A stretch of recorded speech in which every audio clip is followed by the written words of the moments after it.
டீலிமிட்டேஷனால நம்ம வந்து தொகுதி இழந்துருவோம் அப்படின்ற ஆபத்து இல்லாம ஒரு கற்பனையான ஒரு விஷயத்துக்காக ஒரு மீட்டிங் நடத்துறீங்க அப்படின்ற மாதிரி விமர்சனம் வருது. கண்டிப்பா கிடையாது. கற்பனையான விஷயமே கிடையாது. ம். ஆ நம்ம இந்தியாவுடைய டெமோக்ரஸி நீங்க புரிஞ்சுக்கணும்னா, இது ஒரு ஃபர்ஸ்ட் பாஸ்ட் போஸ்ட் சிஸ்டம். ம். அதாவது வந்து ஒரு தொகுதியில கூட ஒரு ஓட்டு ஒருத்தர் ஜாஸ்தி வாங்குனா அவங்க வெற்றி பெற்றுருவாங்க. ம். அதே மாரி நீங்க ஒரு மாநிலத்த எடுத்தீங்கன்னா, நீங்க வந்து எத்தன ஓட்டு உங்களுக்கு வந்திருக்குன்றது முக்கியம் இல்ல. எத்தன சீட்டு நீங்க வின் பண்றீங்கன்னு தான் முக்கியம். ம். அந்த ஓட் டூ சீட் டிஃபரன்ஸ் இருக்கு.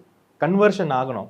ம். நீங்க சில சமயம் எலெக்ஷன்லலாம் எப்படின்னா, தோத்து போன கட்சி வந்து ஜெயிச்ச கட்சிய விட ஓட்டு அதிகமா வாங்கியிருக்கும்.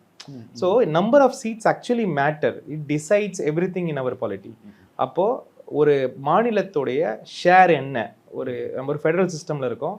நம்ம ஒரு மாநிலம் இருக்கோம். இந்த மாநிலத்துடைய ஷேர் என்னன்றது வந்து அது எத்தனை சீட் அங்க ரெப்ரசன்ட் பண்றதுன்றத பொறுத்து இருக்கு. அது எந்த கட்சிகள் வேணா இருக்கலாம். ஆனா ஒரு மாநிலத்துடைய ஷேர் வந்து அந்த நம்பர் ஆஃப் சீட்ஸ் மேட்டர்ஸ்.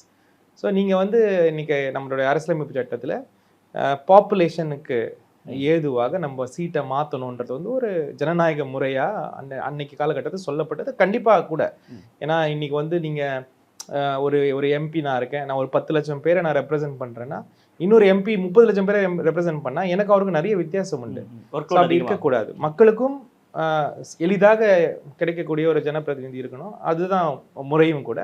அரசியலமைப்பு சட்டத்தில் அதை வச்சிருந்தாங்க.